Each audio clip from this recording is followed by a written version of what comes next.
it's like looking at a piece of cake. Hey, wait, we're supposed to have cake. Where's our cake? You were supposed to bring it for my birthday. Thank you very much.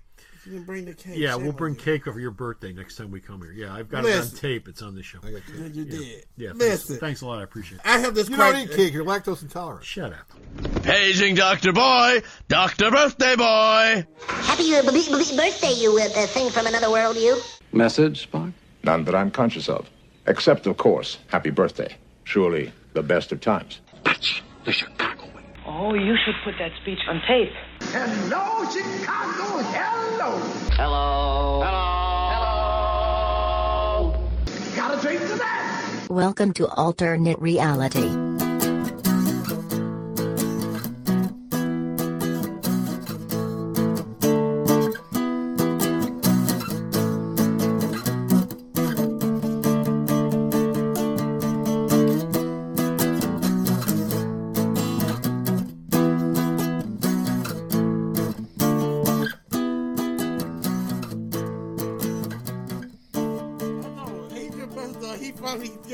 That he's good for. He may not last. Well, he doesn't do loopy. It's not normal for him to do loopy. The actor Glenn Talbot. Yeah, Adrian Passar. He doesn't do loopy. He's completely serious. He doesn't do crazy. Well, why not? Because this isn't his first rodeo. I've seen him in other stuff. I'm sure he was in Heroes. He was the flying senator. And Prophet. Oh, that's right. He was also in Prophet. Yeah, which is a dark show. Oh, the guy who had all the money but slept in that. Yeah, slept in a box. Slept in a box. He's always played. What show is it? Prophet. It was called Prophet. It was on Fox for a season. One season, then it freaked people out. I got the DVD. I bought it. You bought the DVD I of bought Prophet? the DVD of Prophet. Oh, man. I don't know if that's something you should be proud of. Hey. I don't know. It got great reviews, but nobody watched. Because it freaked people out. It was too dark. He's basically a multi-millionaire guy running a company, but at the end of the day, he sleeps in a box. Yeah, he sleeps in a box. He's American Psycho. Oh, he's nuts. Yeah. Okay, well. But he was real good. And this is what they base a series on? Yeah. Yes. It was Fox. You say that like it's some special ed kid that we should make allowances Fox for. is basically known as the special ed of the major channels. They do a bunch of weird stuff. They did a lot of weird stuff. Yeah. Is that why Lucifer and Lethal Weapon are on Fox? Yeah, crazy. And Gotham? Don't forget, they started it with Werewolf. Remember the 1-900 number? Call it the number. They started with Married with Children. No, it was Werewolf. Yeah. Before Married with Children. Really? Yes. I don't think so. Yes, because the guy who played Werewolf, matter of fact, was on Connor's last role. Chuck Connors. Here's his last role. Sylvester J. Superman. Oh, my God. And Lily Bell. Yeah, I go that far back. I remember that. They said, if you see a werewolf, call this number now. Yeah, sure. Okay, get right on that. And if you see Bigfoot, call this other number. Well, it was to the Fox. Bigfoot. It was to the Fox. Hello, Bigfoot. Number. Are you here? And if you're listening to this show, The Alternate Reality, come on down to Alternate Reality. Hey, folks, Comic Book Man here. Welcome to another episode of The Alternate Reality. I am being joined today by the dynamic duo of Mr. Rod Flash. Hi, kids. Oh, man. Mamas, lock up your children. Mamas, lock up your children. I don't know this man. And the one and only Bocepheus. How you doing, kids? The man of 1,000 useless facts. And we're coming to you from Alternate Reality, located at the intersection 111th and Kedzie in beautiful downtown Mount Greenwood. Alternate Reality, where all new comics are always 15% off every day for everyone. This is going to be an all-news episode of The Alternate Reality. We're going to be covering comic, media, and wrestling news, as always, because they are the three most important things in the world.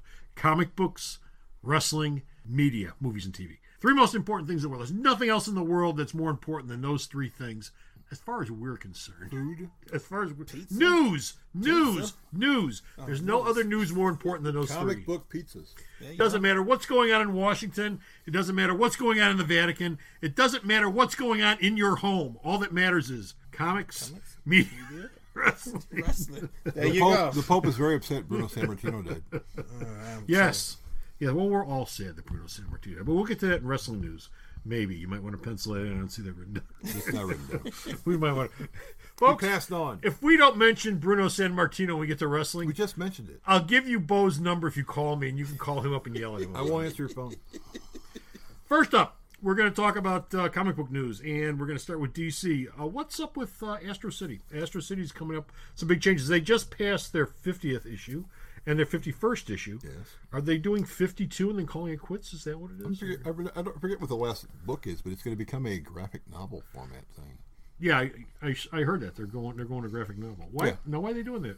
Probably easier on Kurt Busiek to write it. Brent Anderson doesn't have a problem drawing it. Actually, on Facebook, he and I talk a lot for some reason.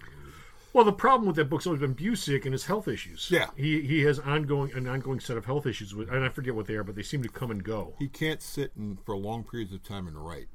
Does this have to do with him contracting mercury poisoning several years ago? Yes. I thought so. Yes. It's also going to be a TV show. What, mercury poisoning? No, Astro City. He's writing the pilot. Astro City is. Yes. Now, don't tell me that's going to be Fox. No network right now. No network? Okay. It could be that DC All Access channel that doesn't exist yet. Well, it would be a Warner show, wouldn't it? Because Astro City's owned by Warner's? No, Astro City or is it Kurt is Busiek? owned by Kurt Busiek and Brent Anderson. So it's creator-owned. Yeah. It's creator-owned. Yeah. Okay. That's why it's bounced around from place to place. I think it started at Wildstorm. I'm not sure if it was at Image, then Wildstorm, but I know that it was at Wildstorm until the purchase. Yeah. And then it moved over to Wildstorm DC. Yeah.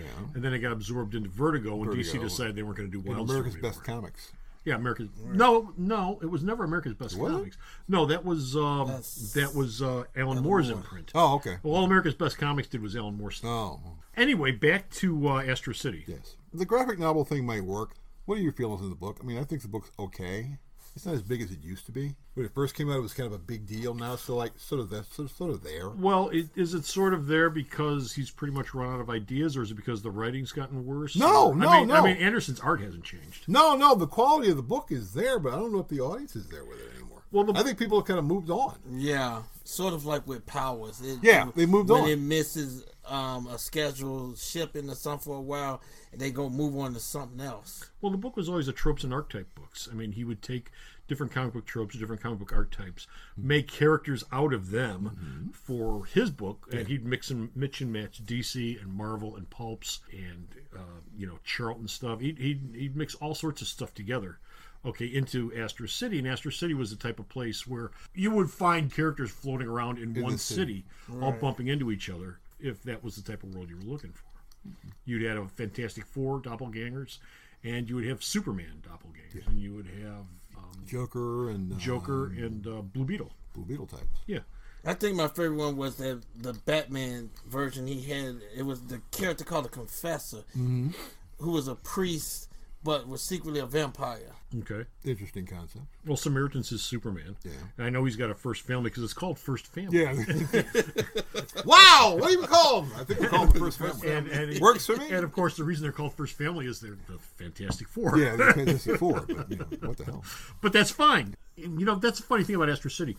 That's the type of book where you could easily look at it and go, well, all he's doing is ripping this stuff off. No, he's not ripping this stuff off. He's taking this stuff, putting a different spin on it, showing how much he cares about it. Yeah, he loves it. And making something new out of it. Yeah.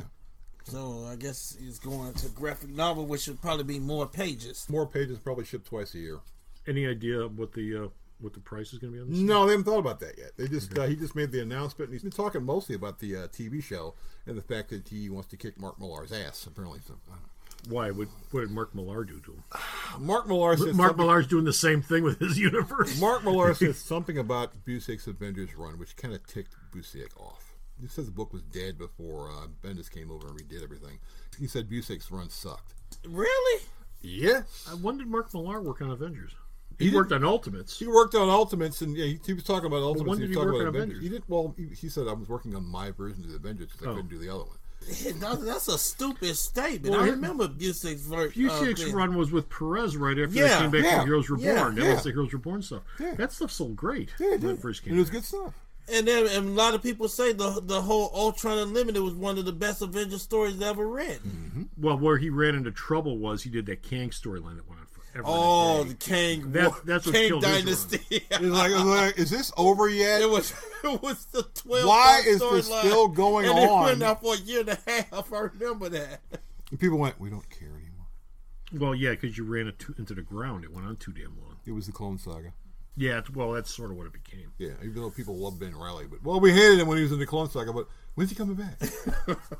You can't have it both ways. I know, but I like Kang. So Mark Millar doesn't like him because he Mark thought Millar, he was no. stealing his thunder for Ultimates? No, Mark Millar said his run was lackluster, and Busiek had a problem with it. Well, I can't imagine why Kurt Busiek would have a problem with somebody saying that. It insulted me. Moving on, DC Comics creative changes. There's some deck chairs being moved around. They do this all the time. They make a big deal about somebody taking over a book, and they're on the book for an arc, and then they leave. Sam Humphrey's on Nightwing. Yay, big deal! Oh, he's only doing an arc. Frank Terry's on Harley Quinn. Hey, big deal! Oh, he's only doing an arc. Priest is doing Justice League. Oh, he's only doing 10 issues. It's like, you make a big deal about these people coming in, and then they're not there long enough for us to give a crap.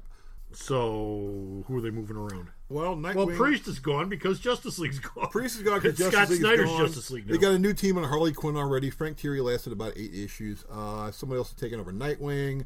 It's like, when you make a big deal about somebody taking over the book, and you go, this person's taking over the book, they should stick around a little longer than 6 issues. Well, I think part of the problem might be if Frank Terry's been working on Harley Quinn. Yeah. He hasn't done anything for the sales. That book has been slowly sliding into the sunset for about a year and a half now. And Frank Terry being on it hasn't done a thing to slow Although his stories are just as good as the other ones, but I think people are going, we don't care enough about Harley Quinn anymore. She's kind of getting to the point where, like, oh yeah, Harley's out. Yeah, long in the tooth sort of character. Oh, okay. Well, Harley's out. Well, yeah. Well, the problem with that is they turned Harley Quinn into Deadpool. Yeah. And you can make arguments about whether or not Harley or Deadpool actually one influence the other, which one's better or whatever. Even though Deadpool is ripped off from Deathstroke. Yeah. But at this point, they're essentially interchangeable characters as far as what they do in their own comics. Well, she breaks the third wall. She acts crazy. I don't think she kills as many people as Deadpool. No. But the main problem with Harley Quinn is the same reason why you don't have a Joker comic. She's better off as seasoning, not the main course. Yeah. Well, those two characters, like you said, Deadpool and Harley Quinn, they remind me too much of adult version of Looney Tunes. That's what they are. And Looney Tunes was funny as it is, but trying to make a character superhero out of it, I have no problem occasionally breaking the fourth wall. But when every issue comes out being like a comedy issue and stuff, it's real. It's a big turnoff. That's Deadpool. He fights crime, he makes a lot of jokes, and people get killed. That's never going away. That Deadpool movie came out, made a ton of money. That's exactly what it was. And this Deadpool 2 is going to be exactly the same way. And they've already sold out of tickets on Fandango. You can't get tickets for that first week on Fandango already. Oh, man. So DC's climbing on that bandwagon with this. The problem with that is Harley is a supporting character. Yeah. And you're giving her a monthly book. And specials, too. You know what? I really haven't gotten too much into the character. I don't even know if she even has any superpowers. All I see her is just popping gum and carrying a big sledgehammer. That's it. Okay, I get. She has no power. She's just crazy. Okay, I get that out of Woody Woodpecker. Why should you care about Harley Quinn? Did you see Suicide Squad, the movie? Yeah. Saw Harley Quinn in that? Yeah. That's it. Okay. That's it. It doesn't get any better than that. That's all she is. Them's the jokes, folks. Warner Brothers, you owe me $9.75. You're never getting that money back. No, you're never getting that money back. She's getting her own movie, so you're giving her more than $9. Okay, moving on to Marvel news. Avengers No Surrender. Bo, it's almost over with. As we speak, the last issue has come out. There is one more issue. That's 690. That's an epilogue. Yeah, that's coming out. That's going to wrap everything up and then set the table for the upcoming Avengers #1. But that's going to be the epilogue issue. So, what's the breakdown with, or the final shakedown with No Surrender? Didn't miss a single date. No, shipped every month, even though there was some artist problems in it. Yeah, they rolled with it and kept the book out on time. They kept the trains running. The new character was introduced. You brought back the Hulk. You brought the Hulk back someone didn't make it out of this thing alive. No Surrender. Yeah. Really? Who? The guy who died in the last Avengers movie. Oh, yeah. Although he's getting a limited series after that point. Yeah. And this was, for Marvel, this was an experiment. And you know what's even better about this is the big three wasn't in it at all. No, they weren't. And that's why I even liked it even more. It's like each week there was something to look forward to with that. And on top of you brought in the Guardians of the Universe, which has been underused for about 40 years or something like that? You're like, I didn't know he had a brother. No. Where'd he come from? The brother nobody Wait a talks minute. about. He had a brother? When did that happen? And why does he look like Jeff Goldblum? Why does Jeff Goldblum look like a Grandmaster? Oh, that's coming. Yeah, I'm sure it is. A couple of covers, didn't Grandmaster kind of look like Jeff Goldblum when I wanted to cover? Yeah, he did. I have no problem with them making Jeff Goldblum look like the Grandmaster. The problem I have is why the hell isn't Jeff Goldblum blue? Wow. Yeah, well. I think he wanted to be blue. Yeah, because it would be too unrealistic to have a blue alien. Yeah, okay. Yeah, right. That's the Kree blue? They're all blue. Yes, the Kree are all blue, all yes. Blue. Every damn one of them. Well, but we can't have a blue Jeff Goldblum. I think Jeff basically picked his own makeup for that one. You know what? They let him go. They let him do what they want. Because he said Jeff Goldblum. All of his dialogue in that movie was improvised. It doesn't matter. You'd be amazed what you can do with computer graphics today. You can make somebody look blue in a computer and not even touch them. It's not that big a deal. I get what he's saying. Because but we'd all be sitting there going, we know it's Jeff Goldblum. I don't give a damn. I'm there to see the Grandmaster, not Jeff Goldblum. I don't give a damn about Jeff Goldblum. That's what you were looking for. That's what we're looking for. But you know people who went to the movie? They weren't they looking have no idea who the Grandmaster is. There is not a legion of fans out there for Jeff Goldblum. Oh, my I'm only God. going to see Thor Ragnarok because Jeff Goldblum is in it. Jeff Goldblum is over like hell. That's it for Marvel news? That's it for Marvel. And you got no indie news? There's no indie news. Well, I guess that's it. Thanks for watching, folks. Take care. Have a good night. Make some damn news. What the hell's with you people? Yeah, we're going to take a break, and when we come back, maybe Bo will have some media news for us. We got that. We'll have to wait and see. Every Sunday is Super at Alternate Reality with our Super Sunday Sale. Each Sunday we pick a different character, family, or publisher, and we discount all of their comics and trade paperbacks 25% off all day long. What we pick for the sale is different each week, but each Sunday you'll save 25% off. And that's all day long, all day Sunday, only at Alternate Reality. And we're back. Bo. Yes? What's going on, Doctor Who? Well, she's a woman. That's what I hear. She's a woman. She's a she. Well, Christopher Eggleston, who was the first Doctor when they brought the show back, yep. He finally came out with an interview and explained everything about why he only did one season. I thought everybody knew that. He couldn't stand the producers. A little more complicated than the producers couldn't stand him, too. Well, yeah, the feeling became mutual after a while. He was kind of uncomfortable. He had real issues with Billie Piper. What's wrong with Billie Piper? She was new. Yeah. She was inexperienced. Yeah. She was nervous as hell. Okay. They wanted her to do light comedy, which he's not good at. Well, he wanted to be Doctor Who. What did he think he was going to do? No, he thought he was going to be a little more serious. And she got there, and he had to be lighter. And he said, I'm not comfortable at doing this, but I'm doing it. And as the show kept going, he got paranoid. And the producers started going, he's acting paranoid. And so when those first episodes were over with, I'm done, I'm not coming back. You know, there was an episode where he was yelling at her. I think it's the one where she made a mistake and broke the timeline and brought her father back from the dead. He said, you damn humans always do stupid stuff like this. I think he called her stupid monkey. Yeah. It's traditional Christopher Eggleston. That's what he was playing before he came to the Doctor Who. That was the guy who we knew of. Well, the story I always heard about Christopher Eccleston was the reason he wanted to do Doctor Who in the first place, the reason he took the job in the first place is because he had built a career of not playing very likable characters. Yeah, he played heavies. And he wanted to have something in his resume that was not only more likable, but something that was also kid-friendly, just to have it in his resume, that he could do it, that he could play a different type of part than, cranky old John Lennon, who hates everybody under the sun, which he did in his little Lennon bioflick. And so that was the main reason he took Doctor Who. But he bounced out of it after a season. Yeah, he hated it. And I, like I said, I always heard that he didn't get along at all with the producers after he got hired. He started to hate all the producers and the BBC and Russell K. Davies. Well, that's the producer. In fact, he said, and what's her face? He said he'd never work with Davies ever again. Not a problem. He hasn't been out in the show for like 10, 12 years. Yeah. And as time goes by, we're getting farther and farther away from him. And once it was over with, he thought he was blacklisted. From Doctor Who? From the BBC, general. No one in England would hire him because they wanted him back for the 25th anniversary show. He told them no. That's not being blacklisted. That's you blacklisted. Well, no. He said back then he felt he was blacklisted, so he came to the U.S. and he did Heroes. And that's when Americans go, oh, yeah, we know him. In Heroes, he was playing light comedy, which is like, really? You couldn't do it then, but now you want to do this over here? He also said he didn't like to do a lot of stuff. He didn't like being in G.I. Joe. Well, why does he take these jobs if he doesn't? He didn't like being Thor: The Dark World. He said he did them for money. You know what he loved? He loved being in Gone in 60 Seconds with Nicolas Cage. He thought it was great. He loved it. He had so much fun.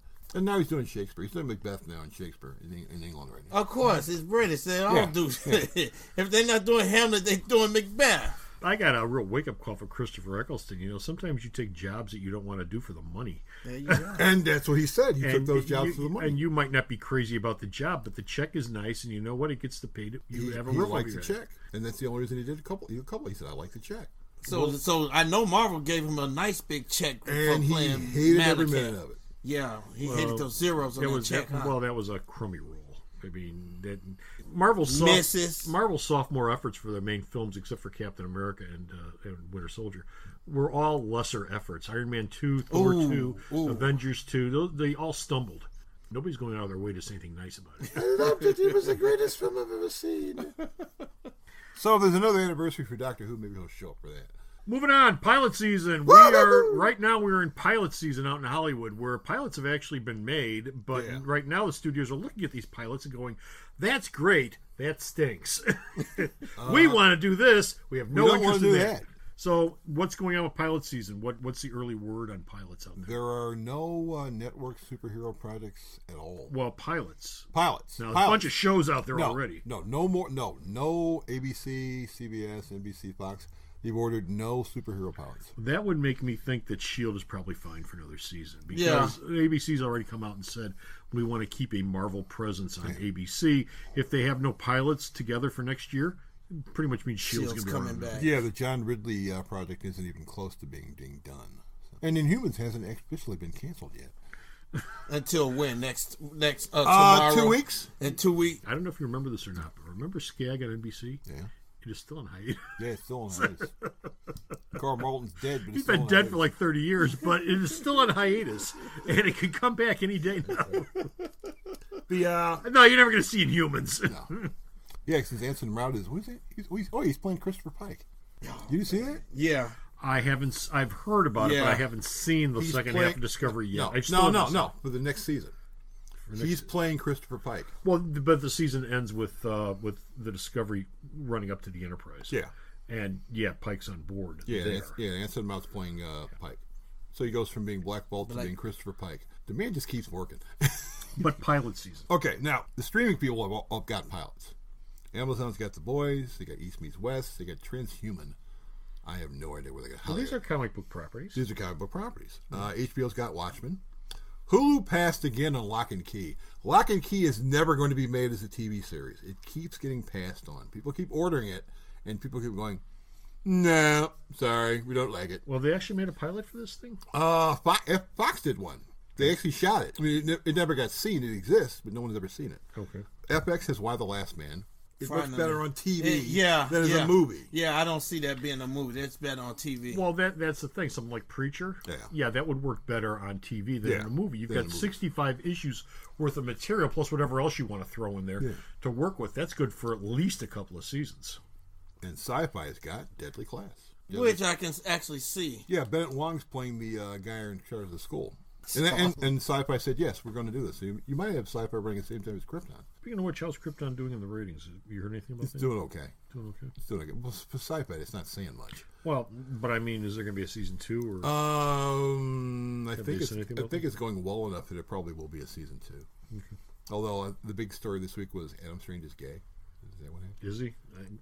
The guy in the baseball cap ain't Adam Strange. He might call himself Adam Strange, but he ain't Adam Strange. So probably that was a big reveal. Hi, I'm Barry Allen. I can't run worth a damn, and I'm way overweight. But you know what? I'm Barry Allen. I got the same name because I say so. Well, I'm assuming if there's a season 2, maybe he'll put on a costume.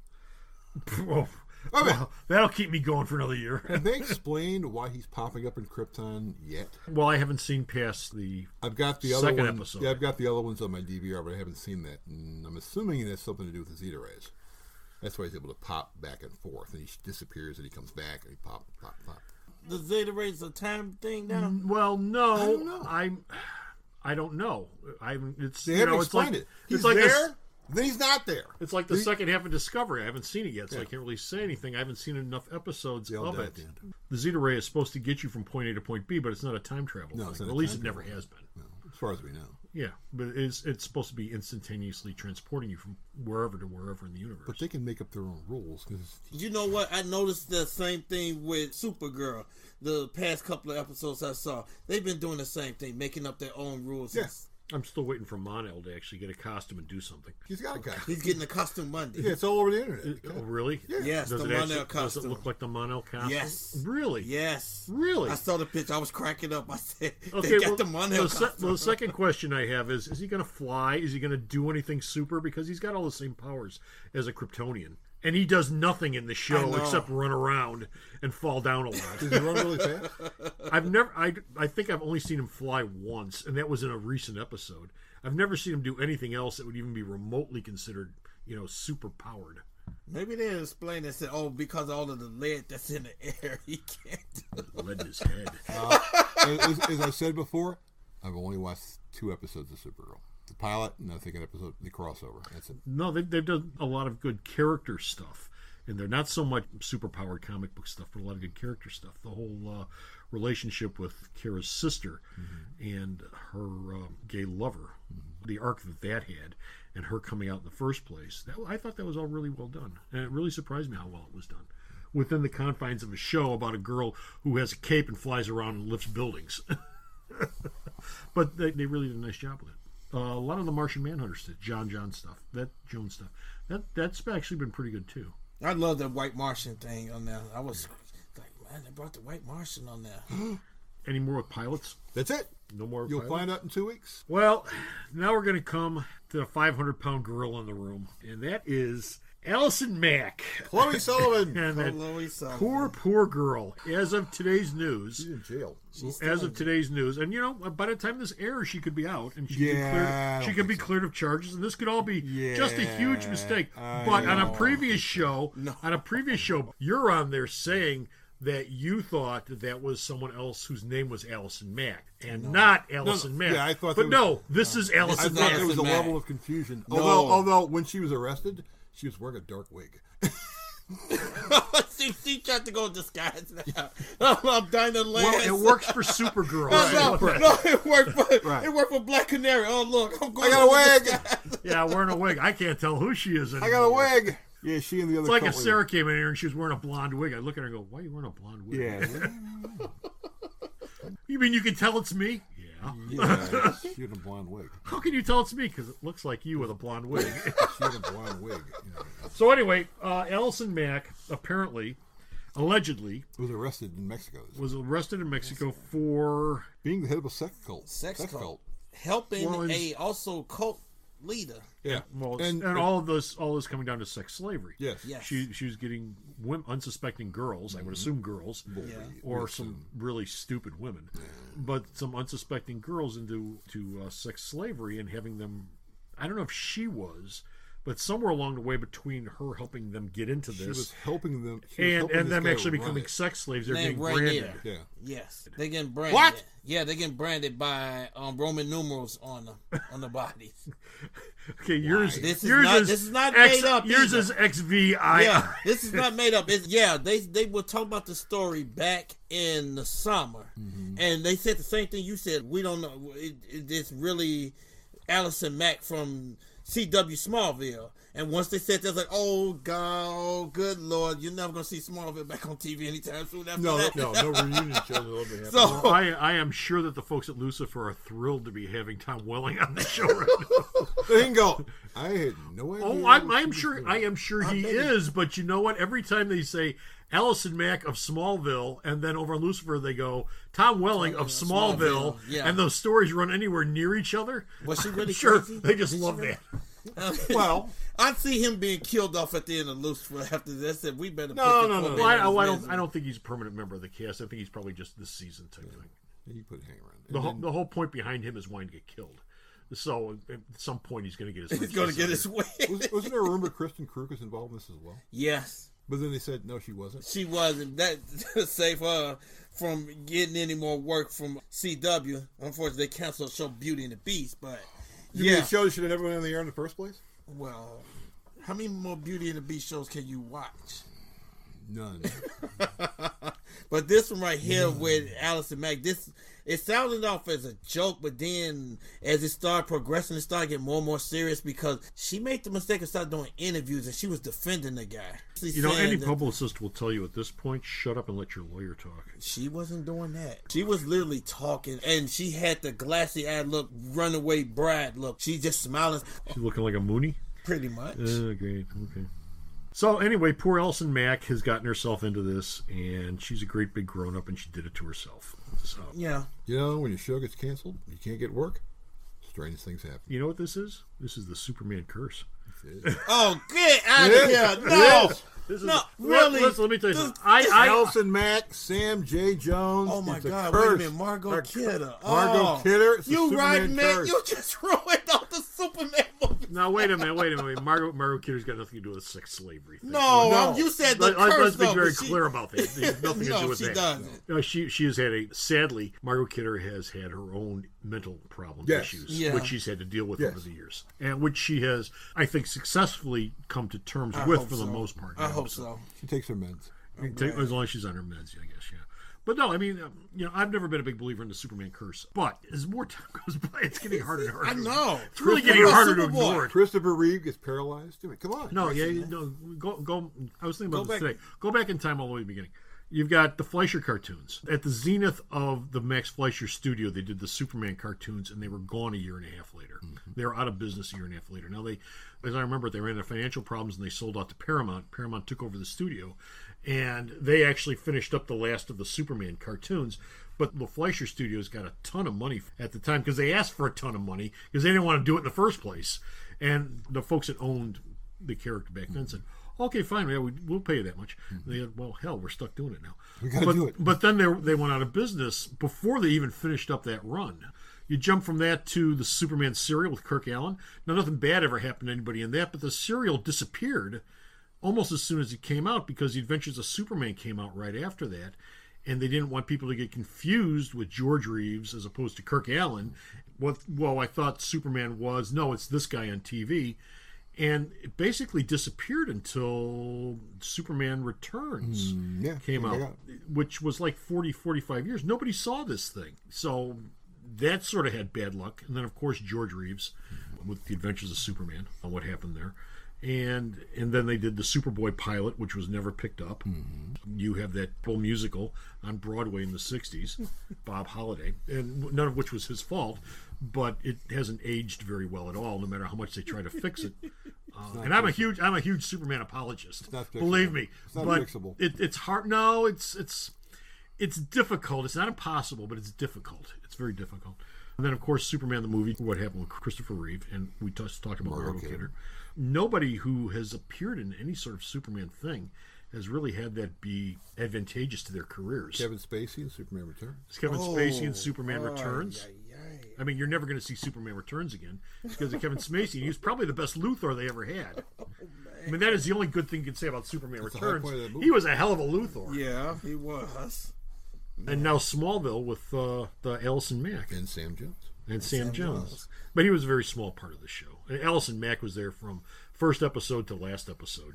Only Alison Mack and Tom Welling survived that series. They went from the beginning to the end of that series. Everyone else left at some point and moved on with their lives. So we're hoping nothing happens to Henry Cavill. Henry Cavill is trying to build a career away from Superman, just like Chris Reeves did, sort of successfully, but he tried to build his career. Yeah. He did some stuff that was good. Somewhere in Time was good. Somewhere in Time was good. Death Trap was good. Yeah. He did a couple of things that were good. He did some good turns in some bad movies, like The Bostonians. Mm-hmm. He was good in that in a lousy movie. But nobody seems to have fared very well who'd been attached to Superman on some level. I don't know. Maybe because the character's so freaking iconic. You can only go down from that. I don't know. Because you screwed over Siegel and Schuster. Well, there's the curse. There it is right there. You go right to the origins of the character. There's Siegel and Schuster got screwed. Yeah, they put a curse on the character. There's a curse. It just started. I believe in curses now. And we're going to take a break, but we'll be back right after this. Good grades deserve a reward, and at Alternate Reality, we make that an actuality. If you're a grade schooler in the Chicagoland area and you get a report card, then you're eligible to join our Good Grades Club. Each A gets you a 2% discount, and each B a 1% discount, up to a possible total of 25% off based on your grades for this marking period. Just bring in your current report card, and we'll issue you a Good Grades Club card, and every time you make a purchase, that's the discount you'll get. So stop by the store and get the discount you deserve for your good grades. And we're back. Hey, Bo, Bruno Sammartino. Yeah, he died. Madison Square Garden actually put a big thing in front of it saying this is the home of the living legend. And if you go to www.shop.com, you can buy Bruno's shirt. There's a brand new shirt out now. I would purchase one. It's like $28, but it's out right now. Bruno was the backbone of the WWE for the 60s and the 70s, first couple of years of the 70s. But he was the backbone of that company for a long time. He was the champion. Yeah, he was the champion. The unbeatable champion. I think when I started Bruno, he was commentating with Vince. Back then we go, who's this guy sitting next to Bruno? With the broken... Yeah. Oh, this is the guy who actually owns the company. Oh, we didn't know that back then. And then Bruno got very disenchanted with wrestling. Popped up on the Donahue show and a couple of shows where he was really against wrestling. Yeah, I remember the stuff he was saying on that too. Yeah, horrible things. And, he was a little mad about his son too. And then Triple H was the guy who brought him back in. He said, look, you need to be in the Hall of Fame. Whatever the crap is with you and Vince, you need to be in the Hall of Fame. Vince was pretty broken up about the death of Bruno. For a brief period of time, he did go to WCW after he left WWE. Yeah. He was at WCW. He did wrestle for a while. He commentated for a while. Yeah. He was never any good at commentating. No. Because Bruno. I remember. Well, Bruno was Eastern European. I remember his story. Vince, this is what happened to you. I saw one of his life story things, and I'm remembering bits and pieces of it. But he was a little kid in Eastern Europe during the Nazi occupation. He wound up getting something. I don't know if it was tuberculosis or what, but he got something tuberculosis that nearly killed him. He almost died during the occupation. They couldn't get him medicine because of the occupation, and his mother, had to skirt the Nazis who were taking over the town in order to get his meds, and they were killing people left and right if they were having a bad day and they didn't like the way you looked. I think we'll put a bullet in your head because we don't like you. And his mom, actually saved him. And he felt that he needed to make something of his life. I have to bulk up. After that. And the flip side of that is having the tuberculosis, he was down to half of what his normal body weight would be, and he spent the rest of his life bulking back up, going the other direction. He got into professional wrestling somehow with that, and wound up... I don't think Vince Sr. was the first guy he worked for, but at some point he fell in with Vince Sr., and he became the guy in the WWE. And he was a great face. People loved him. Wasn't it? Who was it that had the big heel fight with him? Was that Larry Zbyszko? Yeah, it was Larry Zbyszko. He turned on him. The story with Zbyszko was he would hang around Bruno's house. He found out where Bruno lived. Yeah. He would hang around his house. He went to his house and knocked on the door and said, "Hi, Mr. Sammartino. My name is Larry Zbyszko. I'd like to be a wrestler." Right. Bruno said, "Come on in, have some lemonade, kid." Yeah. And he started talking to him, and they got along. And he said, "Okay, I got you." And he worked with him, and Bruno taught him how to be a wrestler. And then at some point, I guess the storyline they had was, he's jealous. The kid turned on Bruno, and that was everybody a hot hated angle him. back then. Yeah. And everybody hated him. Yeah. You turned on Bruno. You turned on God, basically. You evil son of a gun. Well, not just that, but Bruno was this beloved guy, but Bruno was also his mentor. So you had the student taking over the teacher. Fighting the teacher. That and Bruno was hurt at that point. He needed to go away for a while, and this is the perfect way for him to go away for a while because he was attacked by a student. Well, that too. Okay, and of course our condolences go out to Bruno Sammartino's family, and of course all of Bruno's fans. Bruno was a cornerstone of wrestling here in this country, professional wrestling. Madison Square Garden went dark. And even though his career predated what the wrestling industry is today, the wrestling industry today wouldn't be here if not for people like him. Right. So, Brock Lesnar. Brock Lesnar's contract. WrestleMania happened. Brock signed just before WrestleMania. Brock wins WrestleMania, and so Roman Reigns is still standing around playing with himself. Yeah, apparently Roman found out he was losing the day of the show. Yeah, congratulations, you're losing. Whoa. That's when he found out? Well, I'm sure this wasn't a surprise because I am sure the day before the day of the show, it's like, has he signed yet? No. Well, what's going on? Well, you're still winning unless he signs. Well, then he signs. Well, I guess I'm not winning. Signing is a technical term. His contract didn't officially end until August anyway. Yeah, but you ease him out the door. Yeah, ease him out the door. He will probably lose at the Saudi Arabia show. It's a short-term deal. It'll allow him to fight in UFC. So which means he's got to go through the testing process. I mean, he can't fight for 6 months. Yeah, that's what I was about to say. He's suspended for 6 months. When he stops wrestling, he's got 6 months. He puts himself back into the drug testing pool, and he's got to be clean. And if he comes back and he's not clean, well then guess what? He'll be coming back to the WWE full time. But apparently after the Mania thing, he went backstage and he started yelling at Vince. And he threw the belt at Vince. Why? I know why. He had a problem with the angle. The angle they pulled together at the last minute. He signed that morning. No. Larry told me about this, and I've been read up on it. It was the F5 he did Roman through the table. Yeah. Vince didn't want. Yeah. And also the shots that he did, because he did the same thing to Randy Orton, where the elbow to the base of the skull, and he was bleeding. Roman was bleeding real bad. Yeah, Roman was bleeding, but he had why? A nice cut on his head. But why was Brock Lesnar upset about that? He's the guy that was giving Roman Reigns the elbow in the first place. Because I believe that from when he walked backstage, and that he also wiped the blood off or something, and Vince walked up to him and was talking to him about it, and he just got back into him and said, "Hey, I just brought your bias up. Get the F out my face," and like that. And Vince was like, "Do you know who the F you talking to?" "Yeah, you know who the F I know who the hell I'm talking to. Right. Yeah. Well, gee whiz, Vince, you should have thought about all this before you pushed him to sign. And then he threw the belt at him, and you take this damn belt. My thing about Vince is that Vince thinks he can control Lesnar. No one controls. Nobody controls him. He doesn't really need to wrestle. He is happy at home with his wife on the farm, flipping bales of hay, over. And farm. He actually works that farm. In Minnesota, he works the farm. He was begged into rest, so he's like, you got Ronda Rousey now. They don't need him. Yeah. And seriously, and Paul Heyman also signed a deal as well. Yeah. Although my question is, well, Heyman, you team him up with anybody. Heyman's going to end up binging Roman Reigns. You can see that coming. He's going to turn on Brock. 5 minutes before the contract's over. Right. 5 minutes before, it'll be amazing. Oh my God, he turned on Brock Lesnar. Why? Because his contract ends in 5 minutes. He has said multiple times, "I would love to work with Roman Reigns as his manager." He said it out loud. Don't let Roman talk and let Heyman do all the talking. Let Heyman do all the talking. That'd be perfect. Reigns can talk. Reigns can talk. When you let Reigns do his own promos, he's fine. Yeah, but you can sort of get when he's doing his own promos as opposed to reading a script. So Reigns is going to turn heel? He could. Well, fans are already booing him. No, I think they're going to keep him face for like a half a year. Then it probably flip. If Heyman is going to be his manager, then he's going to turn face. Yeah, Heyman could do face. Heyman doesn't work good as a face, though, for some reason. Even though he's good, he's about the best mic talker they have there right this minute. He doesn't do good as a face that much. Heyman was a face when he was with CM Punk. No, that wasn't really a face. That was more like what Stone Cold was. He's a tweener. Yeah, bucking the authority. He's a tweener. That's what that was. That wasn't basically him being a face or a heel. And you can simply go, "I need to find the next Paul Heyman guy." So it'd be Roman. Break up the Shield again. Or it could be Strowman. Well, he hasn't flipped. Oh, yeah, unless Ambrose is going to flip. But Ambrose will be back for about 2 or 3 more months. So he's still hurt. Ambrose flips. Ambrose is more of a natural heel than anything.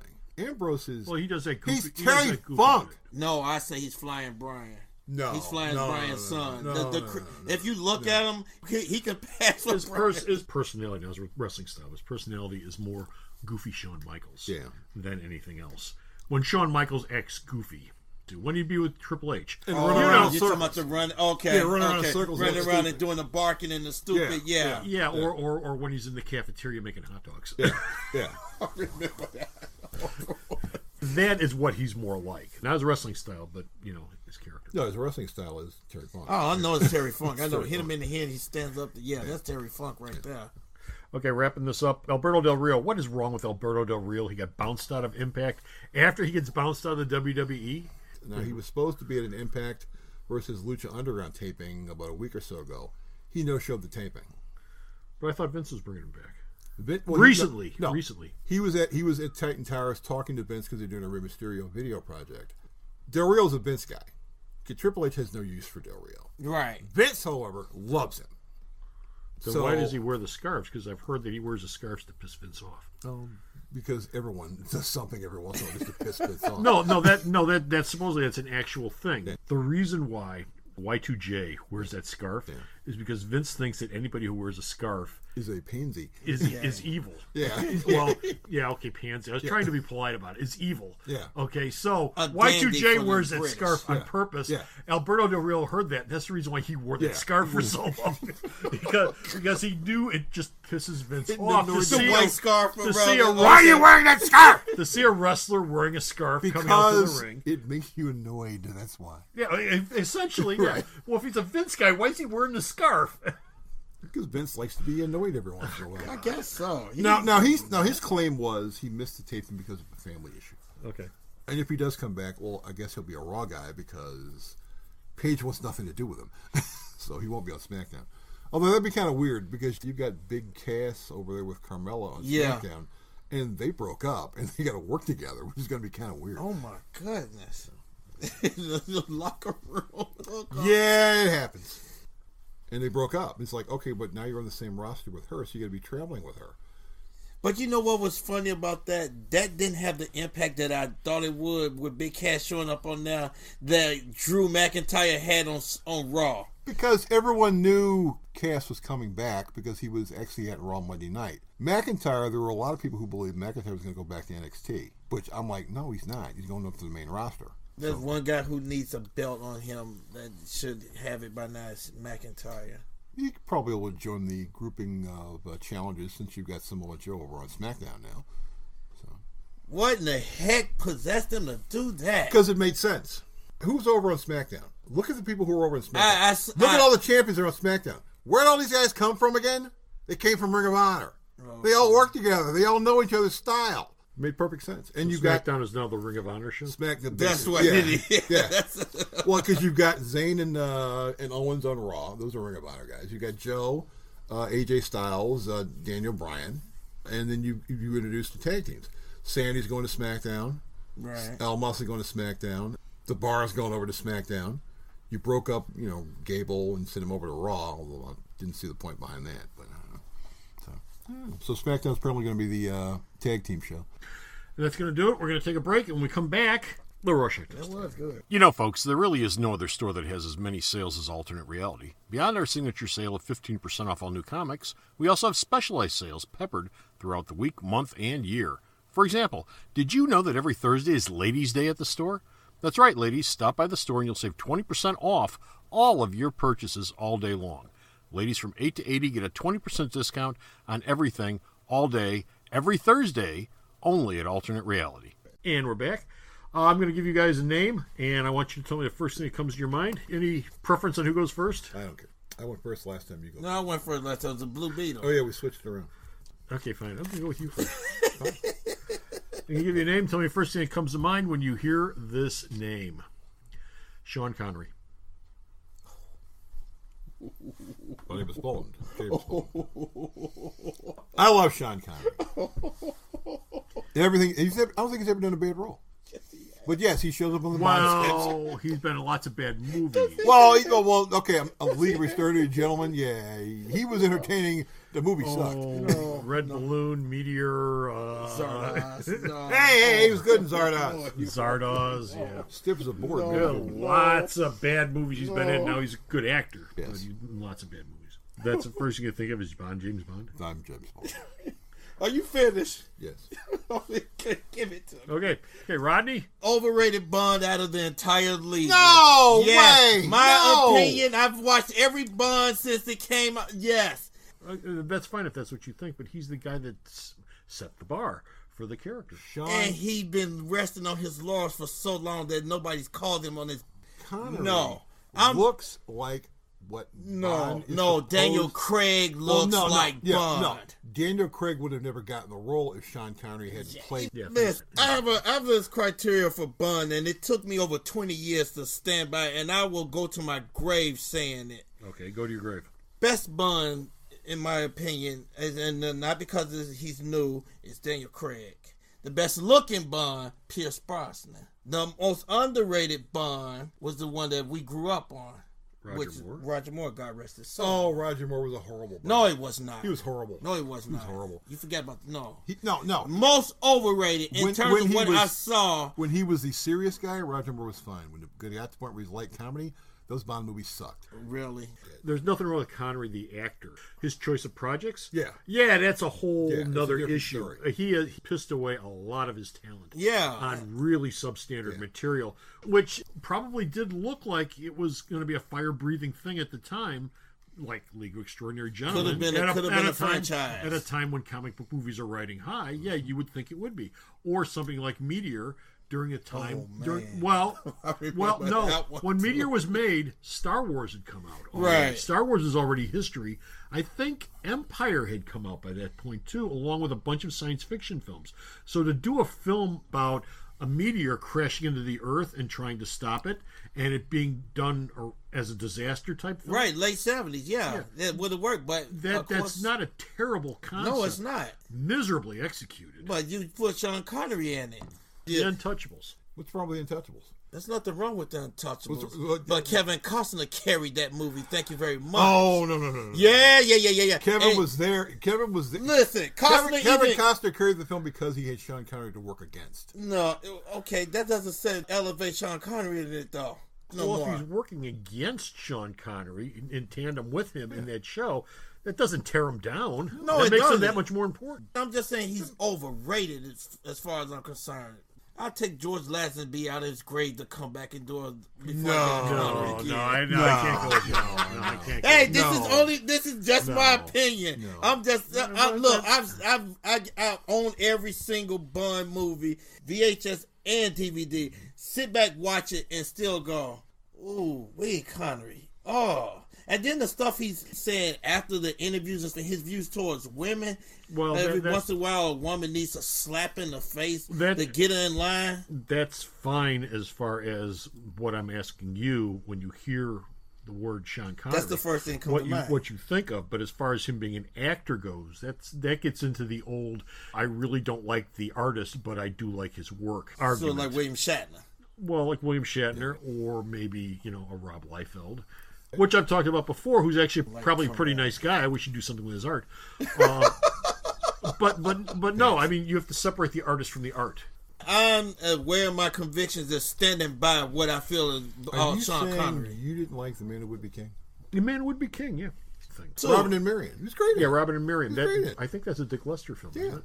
Yeah, you watch Robin and Marion. The problem with Robin and Marion is not Sean Connery. Yes. It is not the actors. The point behind the movie is it's Robin Hood near the end of his life. Yeah, and people went, I don't want to see that. Well, no, you start to watch the movie and you get the whole, we're making fun of the characters and they're all stupid. I got it. I don't like this. He was even mildly okay as Indiana Jones' father. Mildly good. Yes. Molly Maguire's. He plays a coal miner in Pennsylvania. Look, just off the boat coal miner from Scotland. He did a film in the 60s called The Offense.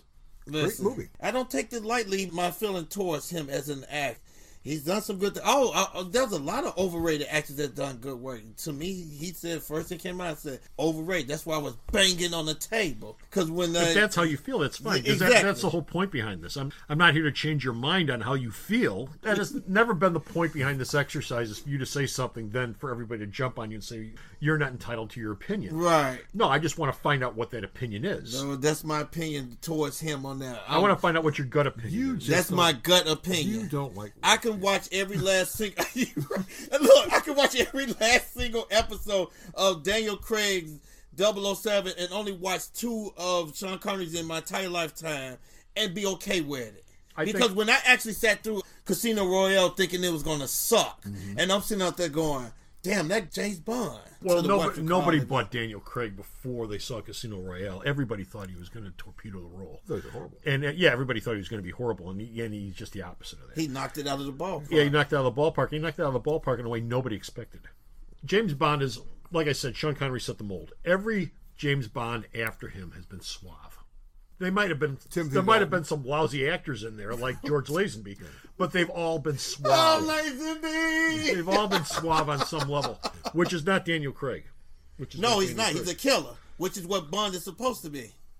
Because I read the books. But the interesting thing about Bond, and we'll wrap this up, but the interesting thing about Bond is, you go through the Bond films, they're very reflective of the era in which he is playing. And the actor. Sean Connery is very much the James Bond of the 60s, just as much as Roger Moore's the James Bond of the 70s. And then you sort of get lost in the 80s. By the time you get to Pierce Brosnan, he's very much the Bond of the 90s. And Daniel Craig would be the Bond of today. And they ran out of stuff to do with Bond, which is why they went back and they deconstructed him with Daniel Craig and started him all over again. Now, the interesting thing is going to be, after he does this final film, Bond 25, what are they going to do and who's going to be next? Yeah, who's next? Matt Smith. No. Yeah. Too skinny. No. Maybe David Tennant. No. No, I think when they start over again, I think it's going to be Christopher Nolan and it's going to be Tom Hardy. Christopher Nolan doing James Bond? Christopher Nolan wants to do a Bond film. Can you imagine the people sit up there going, oh. He wants to do a Bond film, and he said, I'll do one, but I don't want to do one with the actor who's leaving. Because he's leaving. I want to do something that starts over again. Yeah. Christian Bale. No. He's not going to do that. No, Nolan wouldn't do that to himself. No. I know. No. Because everyone would say, oh, you had this guy do Batman, now you have this guy do Bond. No. Well, you don't have any more imagination than that. No, that's the last thing Nolan would do. No. There's got to be some young actor they can pull up in there. I'm sure there is. I'm sure there's somebody out there. He wants Tom Hardy. He's too... What's the word? He's what He's James too much Bond. like Daniel. Too much like He's Daniel what Craig. James Bond's supposed to look like. You know what James Bond's supposed to look like? He's supposed to look like the singer Hoagie Carmichael, skinny guy with a big nose and who doesn't look tough. That's what he's supposed to look like. That's what Bond is supposed to be, and that's what Ian Fleming came up with: a regular-looking guy. Not a scenery chewer like Connery. And that's it. We're done with Finisher on here. We got no more time for any more show, but be sure to stop off the store's website, myalternatereality.com, where you can read all of Bo's news. I just posted up a whole bunch of news today. What? You can also see JR's reviews. JR might be having a role in this show at some point in the near future, not in the immediate future, but the near future. I'll talk to you guys about this later. Good show. And you also find out all about this week's shipping. You'll find links to this show. You'll find links to the shipping videos that I do every week on the store's website, and a whole bunch of other stuff. Like I said, myalternatereality.com. Be sure to stop off there. And until next time, this is Comic Book Man. This is Rod Flash saying, don't be overrated, people. Thanks, Rod. But words that we can take to our breast. Bo. So long, kids. This is James Bond. No, it's not. No, it's not. No, it's not. Not Lazenby! even remotely. I'm George Lazenby. How are you? This is Comic Book Man saying bye. Thanks a lot for listening. If you enjoyed this show, please like and share it with all your friends. We value your feedback, so drop us a question, comment, show idea, or complaint either at aircomics@msn.com or, if provided, in the comments section down below on this platform. The opinions expressed in this episode are solely those of the individuals and not necessarily those of Alternate Reality Incorporated. This show is, as always, coming to you from the Alternate Reality Comic Shop, located in the heart of beautiful downtown Mount Greenwood at the intersection of 111th and Kedzie, serving Chicago comics fandom since 1994. Elvis has left the building.